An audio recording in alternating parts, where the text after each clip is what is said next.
তাদের অনেককে ফ্যাসিস্টের দোসর, কাউকে পীর খানকা বলে, এমনকি কাউকে কাউকে অমুসলিম ঘোষণা করার দাবি পর্যন্ত উঠেছে।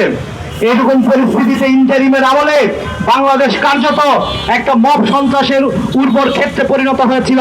ভিন্ন মতাবলম্বী মানুষের উপর হামলা হয়েছে, সেই সকল হামলার মামলারও বিচার করতে হবে এবং এই সকল বিচারে সরকারের কোনো তালবাহানা আমরা শুনবো না। বিএনপি জোট যারা সরকার গঠন করেছেন তাদের সময়েও বাংলাদেশে পীর খানকা সহ ভিন্ন মতাবলম্বী মানুষদের উপর হামলা করা হচ্ছে।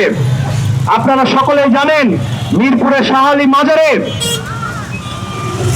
হামলার ঘটনা ঘটেছে এবং আমরা বিভিন্ন সংবাদ মাধ্যমে দেখছি বাংলাদেশে বিরোধী রাজনৈতিক যে দল, বাংলাদেশে প্রধান বিরোধী দল হিসেবে যারা কাজ করছেন সেই জামাতি ইসলামীর নেতৃবৃন্দের বিরুদ্ধে এইখানে হামলার অভিযোগ উঠেছে। প্রাণ ফ্রুটো, সময় অসময় ফ্রুটোময়। আমরা এই সকল ঘটনার তদন্ত চাই।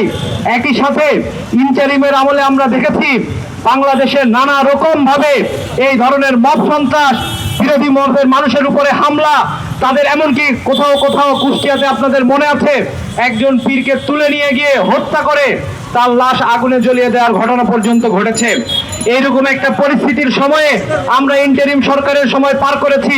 বাংলাদেশে ভিন্ন মতাবলম্বী মানুষ তাদের অনেককে ফ্যাসিস্টের দোসর, কাউকে পীর খানকা বলে, এমনকি কাউকে কাউকে অমুসলিম ঘোষণা করার দাবি পর্যন্ত উঠেছে। এরকম পরিস্থিতিতে ইন্টারিমের আমলে বাংলাদেশ কার্যত একটা মব সন্ত্রাসের উর্বর ক্ষেত্রে পরিণত হয়েছিল।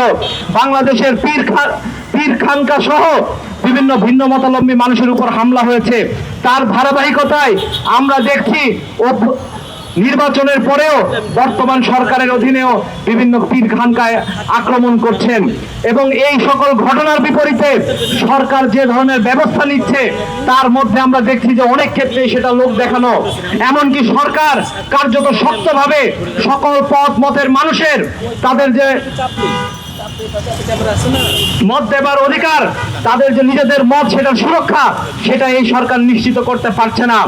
আমরা অবিলম্বে বর্তমান সরকারের কাছে দাবি জানাই, সারা দেশে যে সকল জায়গায় মব সন্ত্রাস, যে সকল মাজার খানকায় হামলার ঘটনা ঘটেছে আপনার সরকারের সময়ে সেই সকল ঘটনার বিচার করতে হবে। একই সাথে বিগত ইন্টারিমের আমলে বাংলাদেশে যতগুলো মাজার খানকা ভিন্ন মতাবলম্বী মানুষের উপর হামলা হয়েছে সেই সকল হামলার মামলারও বিচার করতে হবে এবং এই সকল বিচারে সরকারের কোনো তালবাহানা আমরা শুনবো না। বর্তমান সরকারের স্বরাষ্ট্রমন্ত্রী, তাকে আমরা বিভিন্ন সময় দেখছি জুলাই সনদ সহ সংবিধানের উপরে তিনি অসাধারণ বক্তব্য রাখছেন। এমনকি বিরোধী দলের নেতৃবৃন্দকেও আমরা দেখছি তারা এই সকল ব্যাপারে চিন্তিত যে স্বরাষ্ট্রমন্ত্রী তার কাজ বাদ দিয়ে এই কাজ করছেন কিনা। আমরা সেই প্রশ্ন তুলতে চাই না। সংসদ সদস্য হিসেবে যে কোনো বিষয়ে সংসদ, সংবিধান, জুলাই সনদ সহ নানা বিষয়ে তিনি কথা বলতে পারেন, কিন্তু একই সাথে তার মন্ত্রণালয়ের যে দায়িত্ব একজন স্বরাষ্ট্রমন্ত্রী হিসেবে সেই দায়িত্ব পালনে তিনি ব্যর্থ হচ্ছেন কিনা সেটি নিয়েও আমরা কথা বলতে চাই। এবং একই সাথে আমরা বর্তমান স্বরাষ্ট্রমন্ত্রীকে বলি অবিলম্বে এই সকল মব মামলার বিচার করুন, যারা এর সাথে জড়িত তাদেরকে অবিলম্বে গ্রেফতার করে বিচারের আওতায় আনুন। আমি আজকের এই সমাবেশ শুরু করার জন্য এবং আজকের এই সমাবেশ সঞ্চালনা করার জন্য